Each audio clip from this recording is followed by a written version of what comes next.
Welcome to another in our great chapters of the Bible. Our chapter today is Genesis chapter 50. Joseph buries Jacob. We'll begin reading in verse 1. Then Joseph fell on his father's face and wept over him and kissed him. And Joseph commanded his servants, the physicians, to embalm his father. So the physicians embalmed Israel. 40 days were required for it, for that is how many are required for embalming. And the Egyptians wept for him 70 days. When the days of weeping for him were past, Joseph spoke to the household of Pharaoh, saying, If now I have found favor in your eyes, please speak in the ears of Pharaoh, saying, My father made me swear, saying, I'm about to die. In my tomb that I have hewed out for myself in the land of Canaan, there you shall bury me. Now therefore, let me please go up and bury my father. Then I will return. And Pharaoh answered, Go up and bury your father, as he made you swear. So Joseph went up to bury his father. With him went up all the servants of Pharaoh, the elders of his household, and all the elders of the land of Egypt, as well as all the household of Joseph, his brothers, and his father's household. Only their children, their flocks, and their herds were left in the land of Goshen. And there went up with him both chariots and horsemen. It was a very great company. When they came to the threshing floor of Atad, which is beyond the Jordan, they lamented there with a very great and grievous lamentation. And he made a mourning for his father 7 days.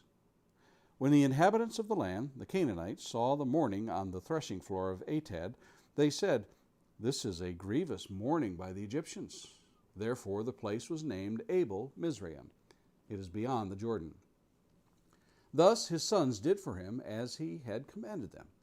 For his sons carried him to the land of Canaan and buried him in the cave of the field of Machpelah, to the east of Mamre, which Joseph bought with the field from Ephron the Hittite to possess as a burying place. After he had buried his father, Joseph returned to Egypt with his brothers and all who had gone up with him to bury his father. When Joseph's brothers saw that their father was dead, they said, It may be that Joseph will hate us and pay us back for all the evil that we did to him. So they sent a message to Joseph saying, Your father gave this command before he died. Say to Joseph, Please forgive the transgressions of your brothers and their sin, because they did evil to you. And now please forgive the transgressions of the servants of the God of your father. Joseph wept when they spoke to him. His brothers also came and fell down before him and said, Behold, we are your servants. But Joseph said to them, Do not fear, for am I in the place of God? As for you, you meant evil against me, but God meant it for good, to bring it about that many people should be kept alive, as they are today. So do not fear, I will provide for you and your little ones. Thus he comforted them and spoke kindly to them. So Joseph remained in Egypt, he and his father's house. Joseph lived 110 years. And Joseph saw Ephraim's children to the 3rd generation. The children also of Machir, the son of Manasseh, were counted as Joseph's own. And Joseph said to his brothers, I am about to die, but God will visit you and bring you up out of this land, to the land that he swore to Abraham, to Isaac, and to Jacob. Then Joseph made the sons of Israel swear, saying, God will surely visit you, and you shall carry up my bones from here. So Joseph died, being 110 years old. They embalmed him, and he was put in a coffin in Egypt.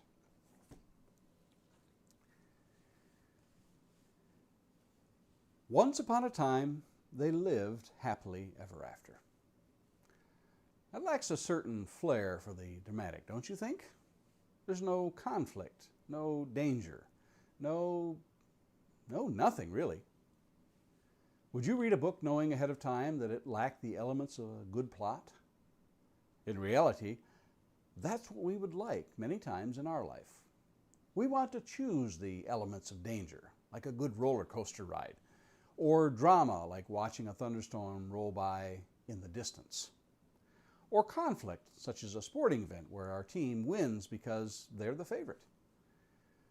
We want our days filled with the bland of the predictable. But character is rarely forged in the lap of luxury and ease.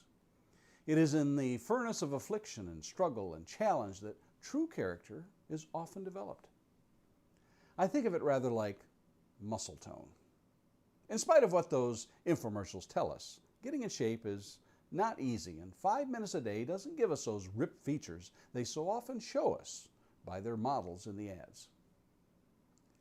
We're told in chapter 47, verse 27 of Genesis that Jacob lived to be 147 years old.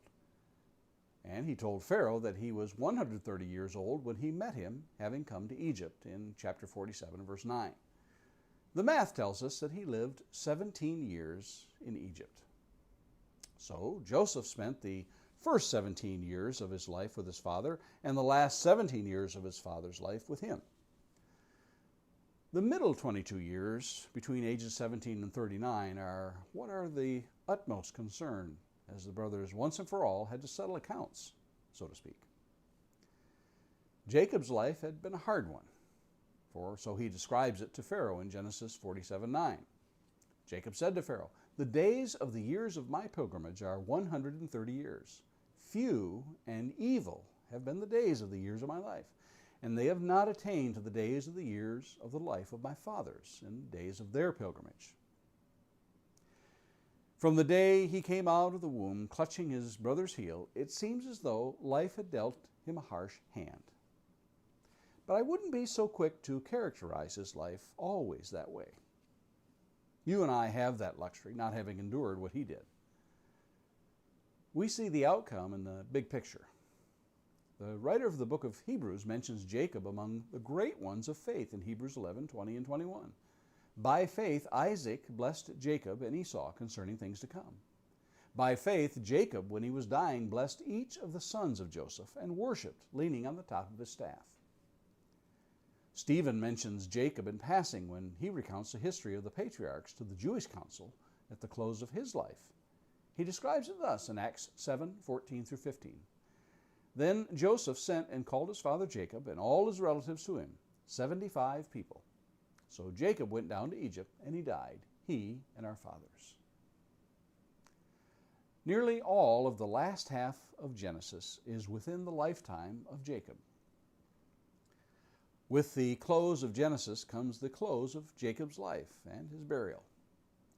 Yet there is unfinished business. Joseph's 10 brothers who conspired against him some 39 years earlier are finally, once and for all, having to deal with that situation that has long loomed in the background. The great procession that went up to Canaan has now returned, and with it the realization of unfinished business that must be resolved. The brothers still operate in the revenge mode, thinking that this is the way of all the world. Well, that might be a reasonable assumption, but it is far from where Joseph is. If we peer closely into the life of Joseph, we see a type of Christ.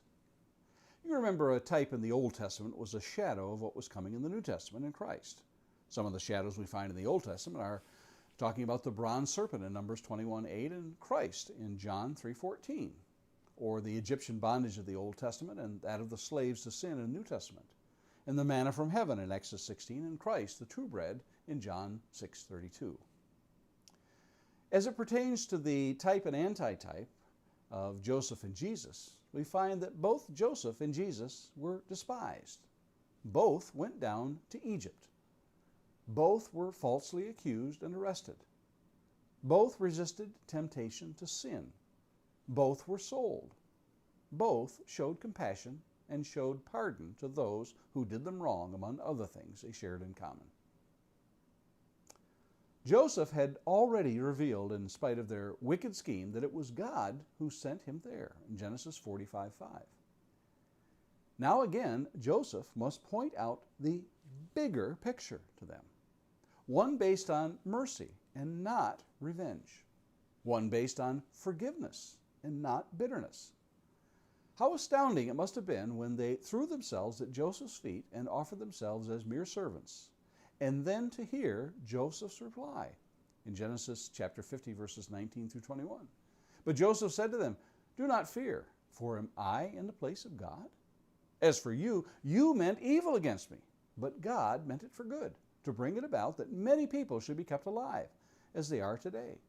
So do not fear, for I will provide for you and your little ones." Thus he comforted them and spoke kindly to them. Does that sound familiar? Take a look in the Gospel of Luke at the Father's reaction to the return of the prodigal son, who himself offered his life as a servant to his father.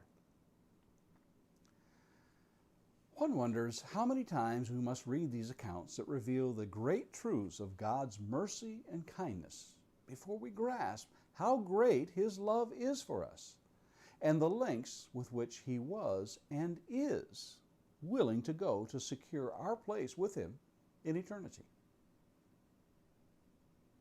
And as we close, think about this. How has this story of Joseph's journey affected you? And Lord willing, let's meet here again tomorrow and look at another of the great chapters of the Bible.